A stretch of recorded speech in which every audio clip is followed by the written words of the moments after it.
Hello and welcome to another Demon 212 PSN review. Today I'm going to be taking a look at Mega Man 10, which if you've never played it or seen the Mega Man games before, it's basically a side scroll, I suppose, action adventure type thing. Anyway, at the start you've got Game Start, you've got Time Attack. I will show those two modes off, especially because Time Attack allows me to show off the weapons because you get them all. Challenges, there's 8 here overall, and I'll show a couple of them off because I do like the challenges and I think they're a nice little addition. Options, you can change the controls, that's it. Game manual and readme are just the usual stuff, and yeah, that's pretty much it then.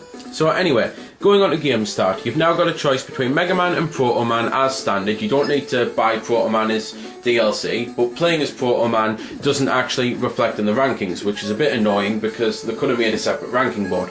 So anyway, you've then got choice of difficulty, which you can unlock more difficulties, but easy basically makes it much easier, and as you can see there just by the picture diagram, it gets rid of enemies, it makes jumps not jumpish instead, and as I say, just makes it easier. You've then got pretty much the same setup as the last game. You've got 8 of these characters to beat, and then you've got 5 wily stages. You can go into a shop and buy stuff with screws that you collect, but the items are pretty basic and basically basic like last time, to be fair. So yeah, so that's the shop then, and after you beat the 8 stages, as I say, you do get the wily stages, which 5 of them, and the whole point is, depending on who you actually beat, depends on who you can beat next, because the way the game works, and pretty much always has worked, it's been a strategy thing. You beat a person, and there's always one person who's weaker than the others who doesn't need any extra help. You beat him, and his weapon will be powerful or weak, but either way it will actually screw over another boss. So you've got to figure out who to beat and when, and where to go next, because it's, for example, on the original game you had a fire weapon and an ice weapon. So the fire weapon killed the ice guy easier, the ice guy killed the fire guy easier. So you just have to basically play through it, experiment, strategize, and just stuff like that, and then you'll be able to beat the game easy. So anyway, other than the bosses which I've mentioned, the whole basic premise to the game is you go left, right, up, down, kill the enemies.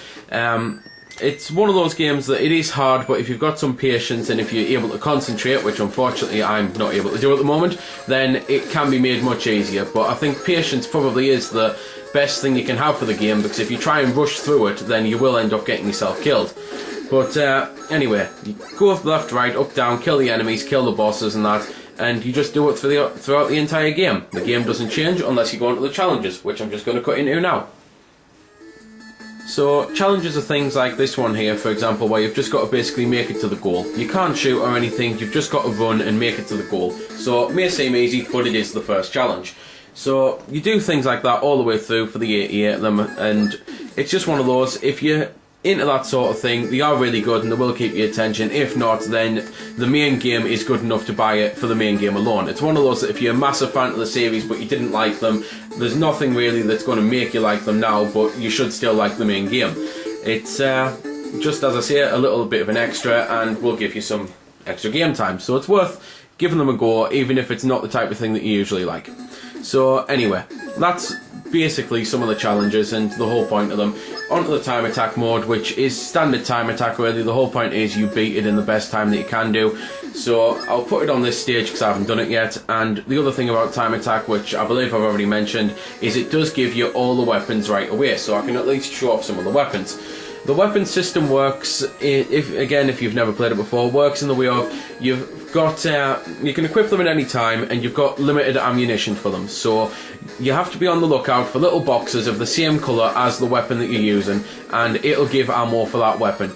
And you have to be on the lookout for orange circles, sorry, yellow circles even, I'm looking at an orange background. You have to be on the lookout for yellow circles for energy, because that's basically what the 2 bars are in the top left. One's energy, one's the weapon. So that's one of them yellow circles there, and you can get bigger ones which give you more energy and that, and it's the same with ammo. You can get smaller ammo boxes and bigger ammo boxes, but there's just loads of different weapons in the game, as I say, 1 per boss, and they all do something different. You just have to experiment with them.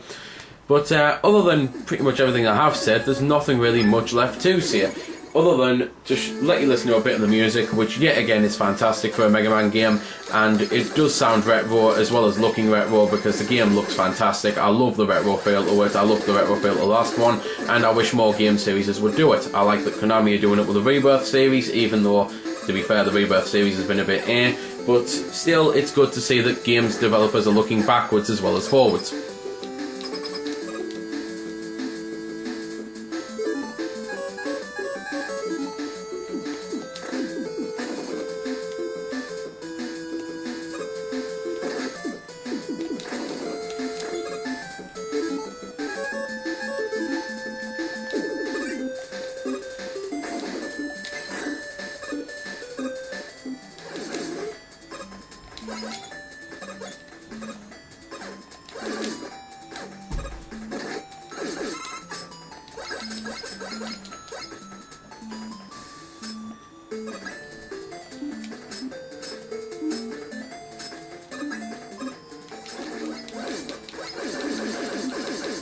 So there we go then, that was a bit of the music. As I've just mentioned, there's pretty much nothing left to say other than, well, stating the obvious, that if you're a Mega Man fan, definitely get it because it's fantastic. If you've never played the Mega Man games before, it's a good place to start, this or 9, as long as you've got access to it on either the PSN or the the WiiWare or anything like that. It is a good place to start. If you have got the Wii version, however, though, then obviously you can actually start at the beginning with Mega Man 1. But yeah, so if you're a fan, get it. If you're not, give it a go. And pretty much the only other thing to mention is the fact that the game does have DLC, and I will be reviewing the DLC when it comes out as a separate vid, just like I did with Mega Man 9. But other than that, nothing really left to say other than I'm going to go play the hell out of this game. So there we go then, that's been the review. I hope you've enjoyed it, or at least found it helpful. You might have noticed I didn't score the game. Well, that's because it's a matter of personal opinion, and yours may very well differ from my own. I'm just here to show you a bit about the game. If you like it or not, well, that's up to you. If you don't like it, or you do like it, feel free to comment. Also, if I haven't answered any of your questions that you may have had, I might have forgot something, or it might just be something obscure. Again, feel free to comment, ask, always willing to help out. Otherwise, if you don't like commenting on YouTube, head over to www.vc-forums.com, where you can chat with me and a bunch of other lads who love the VC, the WiiWare, and hell, even a lot of other systems. We cater to pretty much everything. You can just go there, have a chat about a game, ask about some games, etc. So until next time, this has been Demon212, signing off.